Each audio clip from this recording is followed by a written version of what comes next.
Hey everyone, welcome back to my channel. I want to talk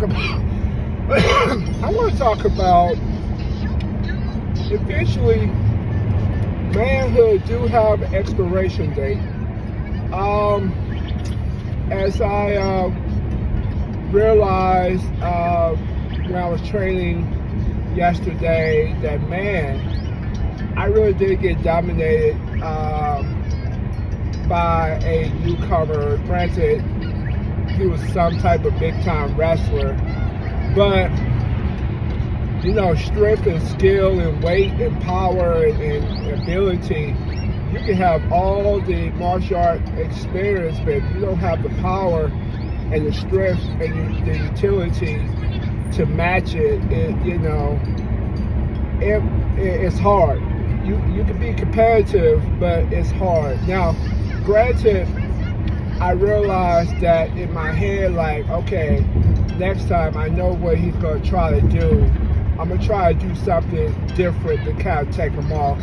And sometimes it's just a matter of somebody showing you some things that you can't stop it. Because if you don't see something every day like a wrestler, because jiu-jitsu it's a feel-out touch.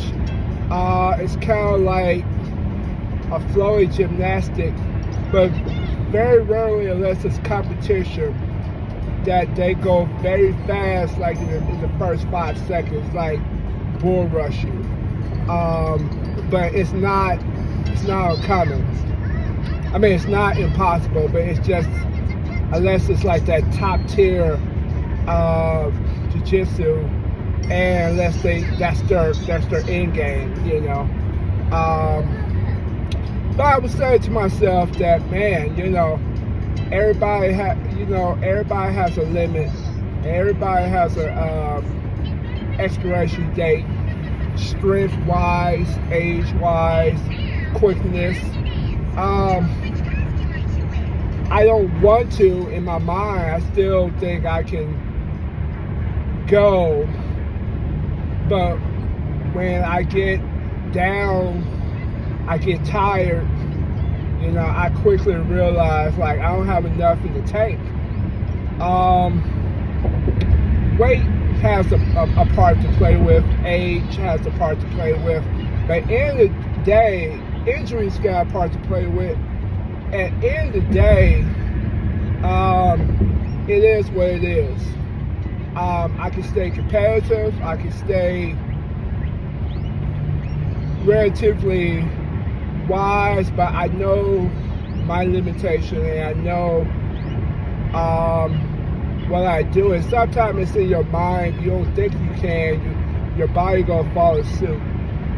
So if you have done jiu-jitsu, you have your days. You feel like you can still hang and you got it, and then there's days you like, man, I need to go ahead and quit this before I get embarrassed. That is the jiu-jitsu. That is the jiu-jitsu way. It just comes with the territory. But with anything, you do have your limit. And it's hard. It's hard. That's why you can be the richest man in the world, athlete-wise, but if you don't leave at your own term, it bothers you. It eats at you until you accept it. One of the things when somebody's drowning, or there's stages of when you give up.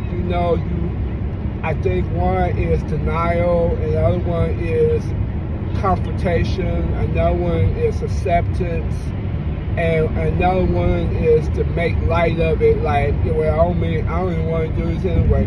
That's a lot of that stuff is to protect our male egos. But it's a part of life. And like I tell you, it's a struggle for me. It's a struggle for me. I have always, probably I've always been known for my strength. I always was known about my strength. My brother was stronger than me in his day. He was like bodybuilder.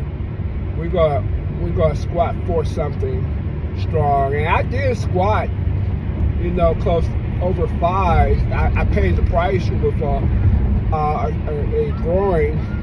But I mean, I was always known for my strength, and I was always a big guy, even bigger than I am now. I was like 100 pounds bigger than I was right now. Yeah, about 100.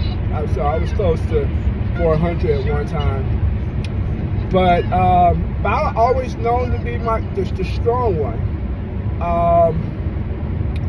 So it's a defeating thing when your strength cannot match what you used to. So what do? You become a drunk, or you keep on training and accept where you are. And that's a lot of accepting where you are. And then, I say that, and then I face my sensei who was older than me, and he was hitting, he had power and unlimited energy. Now, granted, he's smaller, so you have better cardio. My power was about matching his. He was hitting harder. So it's sometimes you can psych yourself out, and if you feel like somebody got the best of you, you can mentally kind of back down. And that's true. You can face somebody that's stronger, or somebody fight a fight, and you can kind of retreat in your body language, in your mind. But if you feel like you can dominate, and you can still push, it really does make a difference. I mean,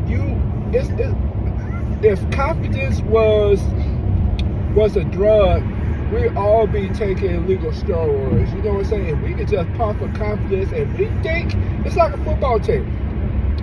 How many times you seen your football team get blown out, and then inch by inch, the first they blown out by 20, and then you see their body language, they get rejected, they stop what they're doing, but by the third quarter, they just 14 points down, and they were down by 32. And guess what? They started getting into it. They started being aggressive. They started trying to score real fast because they thought they were down. But once they got that boost of confidence, they in it. Then it's amazing where you get a sense of strength from, and you a hulk up. So it's all perspective. I know tomorrow I'm going to train, and if I face this same person again, I'm going to have a different mindset, and I'm definitely going to be a lot more aggressive. I'm not going to play his fight, which is an aggressive wrestler role, but I'm going to play a stronger jiu-jitsu role. I'm not going to, give in as much, and I'm going to try and have a different mindset. And I know when I turn it on, I'm competitive, but it does take a whole lot of energy out of me when I really try to be very competitive and and wrestle. And do jiu-jitsu. Versus me just training to get some cardio and learn a few moves and keep it moving. So tomorrow I'm gonna have a different mindset. If this person is there, I'm gonna have a different mindset, and I'm gonna really try to take this to a championship level. I may still lose, but at least I know for me that the spirit is still there. I may not have the fitness what I used to, but I'm still competitive. And I can do something. And think about when I train against wrestlers, once I can get past the initial rush, I can know I can win, because they don't have a defense game at all. Majority of them, and I'm not saying all, But the ones I have faced in 7 years of jiu-jitsu, if you can get past their initial rush, because once they at the bottom and they doing top and you doing top guard, they don't have no defense. It's almost like an alligator. Once you get them on their stomach and the soft side, they just defenseless. So I mean, that's kind of where I'm gonna go, and I'm gonna try. I don't know what submissions I can do. I don't know what type of takedown I can do on a wrestler, because that's what they good at. But I have a few, so I'm gonna give it a shot, and I'll tell you how my video turned out tomorrow. So have a good one.